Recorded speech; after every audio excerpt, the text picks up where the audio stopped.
Hi everybody, I'm Tricia Morris from Club Scrap. You know, when I first started scrapbooking, it was just simply a matter of putting photos on paper. But then through the years, things have really changed, and we are adding all kinds of things to our scrapbook pages. And it's actually getting a little bit harder to get those pages into an album and onto a shelf. Well, actually, today's show is all about getting our pages out of those scrapbook albums on the shelf and onto the wall. So let me show you how we're going to do that.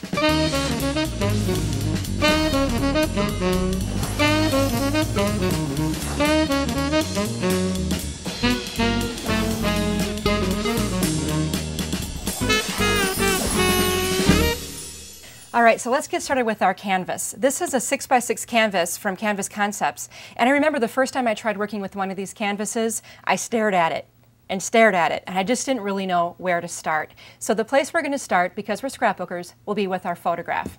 Now I've selected a photo of my daughter Emily. Here she is in her little ski gear, and I was looking at the colors, and then so the next thing I decided to choose was some paper, because I obviously want to work with some paper.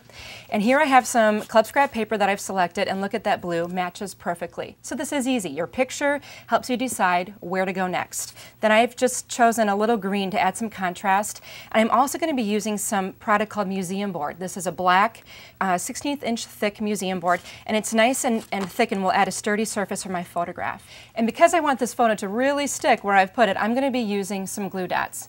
Now I've got 3 different types right here we're going to be using a lot today. I've got memory book, pop-up, and craft, but today, right now, for this part of the project, we're going to use the memory book. Now when you take the roll out of the box, just gently roll it back, and then you'll see your first dot. And all you do is take your photo or whatever you're sticking to it and you press it onto the dot. You never really want to touch the dot with your fingers, because if you do, the oil from your hands will transfer to the dot, and then the adhesive quality will be diminished. And then of course I'll do that with the remaining 2 layers. So then my photo is ready, it's matted. Well, now that we have all of our colors selected, we have to do something about the fact that this is just a plain white canvas. Now this particular kind actually has gesso on it, so it's ready to go and I can apply ink and it's going to perform really well on this surface. For this time I've chosen these Colorbox Fluid Chalk inks by Clearsnap. They come in tons of different colors, so you won't be hard pressed to find something to match your photos. And I'm actually going to start, I've chosen 3 colors, a lime pastel, a lavender, and a French blue. Now this might be a little scary for you, but it's pretty easy. See, here we go. I'm just adding some ink around the perimeter, just a little bit here and there. Then I'm going to come back with some lavender. And the lavender just kind of will bring out, she has a little bit of a lavender ski helmet. That's where that inspiration for the color came from. And next, I'll add some French blue. This one's really pretty. And you know, these colors really blend well too. You can see that kind of coming together as I look at that. No longer a white canvas, and that took all of maybe a minute. Okay, next thing I'm going to do is incorporate a little bit of rubber stamping, because I do love to rubber stamp. So I'm going to take a frame stamp. This just has a series of 3 different squares in a row. And one of the things that I really like to do when I'm building my canvases is make sure that I have some sort of an anchor. And the anchor will be a place where I'm going to put my photo so it's not just hanging out in midair on the canvas. Now one thing you remember is that there's some wood behind it. It's going to provide a good support for when I stamp this image here. And I'm going to finish so that my border goes all the way from the top to the bottom. Next, what I'm going to do is incorporate those 3 colors that I used earlier within these open squares to add even more color to my canvas.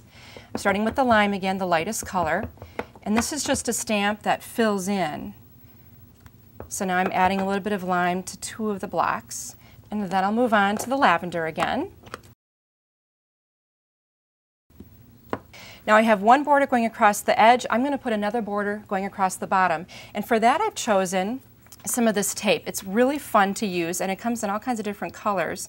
This is from Club Scrap Surf's Up. And because it has ink and everything on it, my sticking probability isn't as high as it is on the other blank side. So I'm just going to turn it over and just stick it on.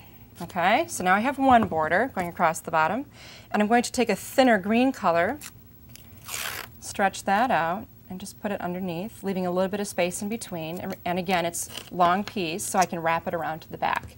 One of the things you might want to consider doing if you're working quickly is just using a heat tool to heat some of the ink to dry it and move things along a little bit. Now it's time, I think, to add the photograph. And for that I'm going to use the pop-up dots. These have a lot of dimension to them.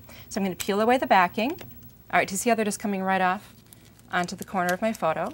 So here they are. I'm just going to turn it over and position this on the canvas right about there. And one of the things, just like we do with the scrapbook page, we're going to be adding a title to our canvas.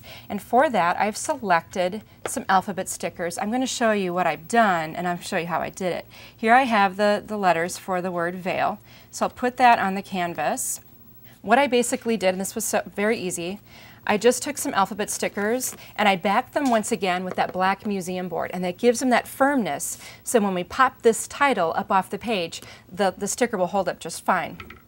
Now, what do we use to attach this to the canvas? I'm going to reach for those pop dots again and just stick the letter onto the dot. Now this is going to be fun. Here's what I like to do. For the eye, I'm going to put a second pop dot behind it. Now what's that going to do? It's going to give me a little bit of variety on the dimension. And again, I'm not one to wait for things to dry, and that's why I love working with these, because immediately they're done. I mean, they're ready to go. Now I have my title. So I have my photo, my title, I have some coloring added. Next, I'm going to add a piece of wood.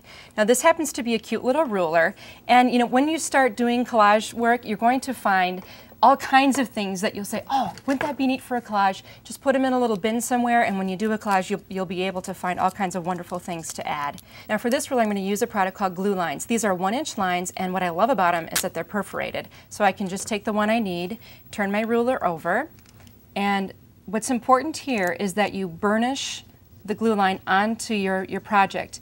The backing will peel right off, and then I can stick it onto my project. Now I'm going to be adding some glass pieces. I've selected some little hourglasses. Well, maybe we'll add here and here. And then I've got this cute little tiny bottle. It's topped with cork and filled with beads. I've got some liquid adhesive here that is designed for adhering glass. I found that's the one area where I needed a different type of adhesive. So here I'm adding my glass triangle. 1, 2, 3. 3 pieces, and they all kind of are similar things. Next I'm going to add this cute little key. I sort of have an affection for keys, and if you collect them, they're great to grab for making collages. So there's my key. So next I'm going to fill in this other open area here with some of these really cute little tiles. Now the best way to attach these, of course, is with another type of glue dot. This is craft dots, and I like them because they're a little bit bigger and they're designed for stuff like this. They're a 1/2 inch in diameter, while the memory dots are only 3/8 inch in diameter. See how they just stick right on? And then I'm going to add a piece of metal and stick it on. Next, a couple more things we're going to add. You know, these silk flowers are really popular, so I'm going to put that right there. I'm going to put a metal tag along the bottom edge here, and I want it to stand out. Pop dots, right? And at this point, I'm thinking we should go, I'm going to start out with just 2. So when I stick this tag on, it's going to have some nice height to it, and that's what we want when we're building our canvas. Finally, we have some journaling that I've added. And this is going to go right into this corner, and it's going to be leaning partially on the canvas and partially on the photo. And if you'll notice on this journaling, something fun that you can do is the date is on there, March 2 of 06. I added the date, just in case you're not doing this already. I went to the office supply store and got one of these little dater stamps and just inked it with black ink, and you can adjust the date. So we're going to attach this with a combination of different types of glue dots. All right, so now I'm going to place that on there. And so now my little journaling block is already a little bit higher, so I'm continuing to add the dimension. You know what? I think we're done with our canvas, and didn't it turn out great? So here's our little 6x6 canvas that we made together. Check out the larger version at the 12x12. Right away with a larger canvas, just everything increases in scale. So if you start with a 5x7 photo, it'll be easy for you to follow all those other steps that I gave you earlier, from inking the background to adding your borders along the outside edges. Here's one going down the side and one across the bottom. I've actually added another one to anchor things over here. And then I have a page title right here that I've incorporated, but this time it's larger.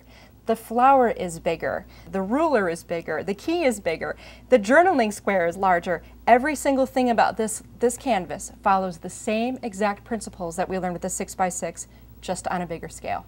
And this is a canvas that I gave to my mom for her birthday. She just loves it and hangs it with pride in her home. And if you just look at it for a second, you'll see the same exact principles applied here, with the anchoring borders going horizontally and vertically. and all of the other little elements placed in triangles of varying sizes that really make this canvas effectively fall into place. You can also work with other things to get your scrapbook pages off the shelf. Here I've just decorated a little clipboard. And one of the features I love about this one, because again it's a ski photo, I've taken some water and I put it in a little test tube and glued it on, and I just wrote snow on the outside of the bottle. With all of these tips, techniques, and ideas that I've shared with you, there really is nothing stopping you from trying this for yourself. So have fun, and I'll see you next time. For step-by-step instructions on how to create this week's project, download the design guide featuring special make-it-your-own bonus tips.